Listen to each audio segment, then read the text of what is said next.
Что из себя представляет проект железной дороги Китай, Кыргызстан, Узбекистан и какую пользу в случае его реализации мы сможем получить? О строительстве кыргызско-китайской узбекской железной дороги заговорили еще в конце 90-х годов. И, в принципе, смысл был, для чего она строится или планировалось построиться, был изначально понятен. Кыргызстан – это центр Евразии, самого большого континента в мире, где производство любого товара, услуги, оно будет стоить изначально дороже. Потому что, чтобы это все это подать куда-либо, на экспорт, например, там, картофель произвести, швейную продукцию, добыть золото, медь и так далее, это все будет стоить дороже и в силу логистического плеча. Соответственно, при Советском Союзе у нас была транспортная железная дорога, очень небольшие отростки в силу нашего географического расположения, то есть несколько километров Джалабадской области, Чуйской области и немножко совсем Высокульской области.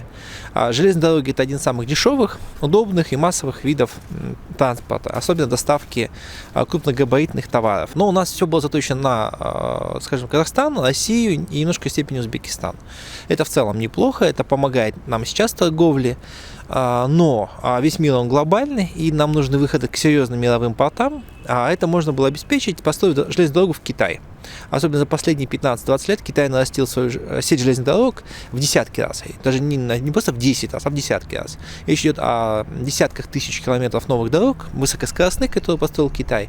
Поэтому так как мы были, скажем, самым южным отростком железной дороги Советского Союза, кроме Таджикистана, можно сказать, одним из самых южных, то нам необходим, в принципе, и целесообразен был выход на юга. Это на сам Китай и на другие мировые рынки.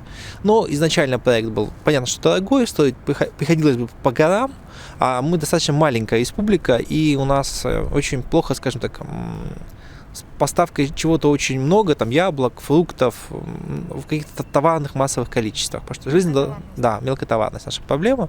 Она как в ЕАЭС появилась, так и, собственно, при строительстве этой железной дороги. Если бы железная дорога была, или то есть теоретически мы ее построили, да, она очень выгодна при экспорте продукции сельского хозяйства. Раз. Она очень выгодна при экспорте, особенно продуктов, минералов, сырьевой продукции, горнодобывающей продукции.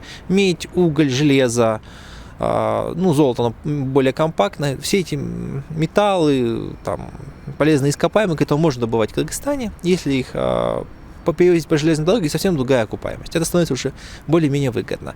И третье, кому это выгодно, конечно же, швейники, все те, кто занимается экспортом товаров. Потому что с Китая по железной дороге все поступает, во-первых, быстрее, во-вторых, в больших объемах и гораздо дешевле логистическое плечо, чем везти это через несколько перевалов на высокогорных трассах, дорого, автоматически становится дороже. Поэтому такая дорога, если бы теоретически она была построена, она очень выгодна. Единственная загвоздка в том, что это дорогая дорога, по разным оценкам, ее себестоимость строительства оценивается от 2 до 7 миллиардов долларов. На какой стадии на данный момент находится реализация этого проекта и во сколько он может нам всем обойтись? Проект находится на той же стадии, в принципе, которая находился в конце 90-х годов, то есть разработка ТЭО, техника экономического обоснования, где техника, это значит, как будет пролегать дорога, сколько там горных мостов нужно сделать, сколько туннелей побурить в горах.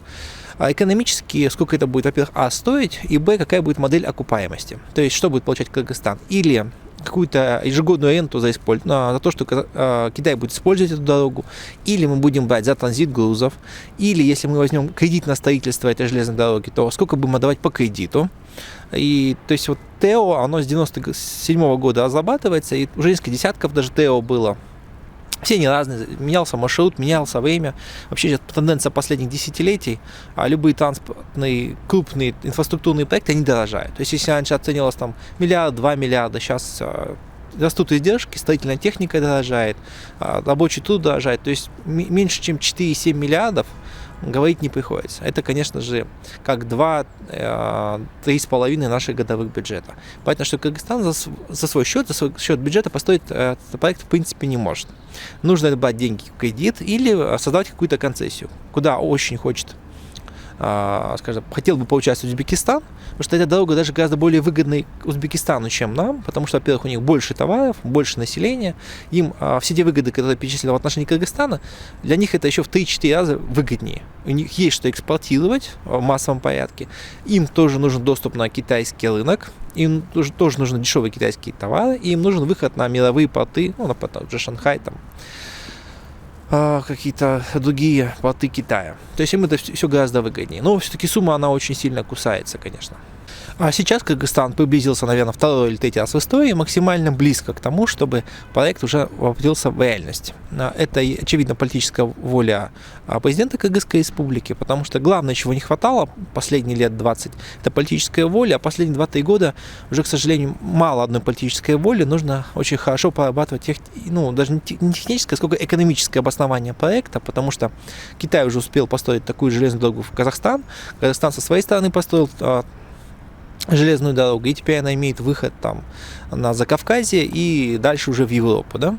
А российский БАМ расширяется, то есть, в принципе, эта дорога, ее технически построить стало гораздо легче. Китай наработал за последние 15-20 лет огромный опыт на строительство дороги в Тибет. Там она вообще на 5000 метров идет, еще гораздо более сложная. Но экономический проект с каждым годом все сложнее его обосновать. Потому что для Кыргызстана он выгоден. Но если мы возьмем все эти деньги в кредит, мы их не факт, что отдадим. Поэтому нужен широкий пул инвесторов. И сейчас действительно ведутся как никогда масштабные переговоры и с Россией, и с Узбекистаном, и с Китаем для того, чтобы понять, кто в какой доле готов участвовать в этом проекте, чтобы им было выгодно и проект максимально быстро заработал. Какие объективные трудности сегодня мы можем видеть на пути реализации данного проекта? Проект технически реализовать несложно. Я думаю, китайцы за 4-5 лет они его без проблем построят. Потому что, опять же, есть опыт строительства всего этого. Экономический вопрос, наверное, в том, что у нас в обществе много мифов, и многие считают, что Китай прям хочет построить эту дорогу за свои деньги и прям вот завтра.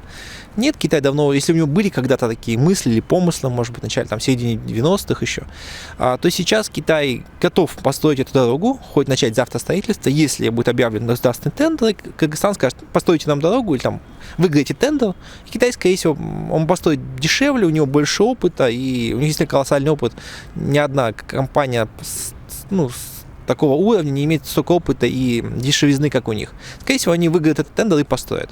Вопрос в том, что они говорят, мы готовы строить, у вас есть деньги, деньги придется брать кредит. И, скорее всего, или у банка ШОС, или ИАБР, или пул инвесторов, там, Узбекистан плюс Кыргызстан плюс Россия.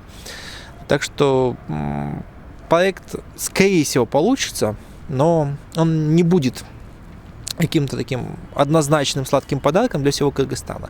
Это сложный проект, как все проекты, которые сейчас планируются, они очень масштабные. Это там и по гидроэлектроэнергетике на десятки миллиардов долларов привлечение инвестиций. Но это именно серьезная работа. В Кыргызстане должна сохраняться социально-политическая стабильность, прям 5, 10, 15 лет, чтобы мы запустили эти проекты, и они постепенно будут давать кумулятивный эффект на всю экономику.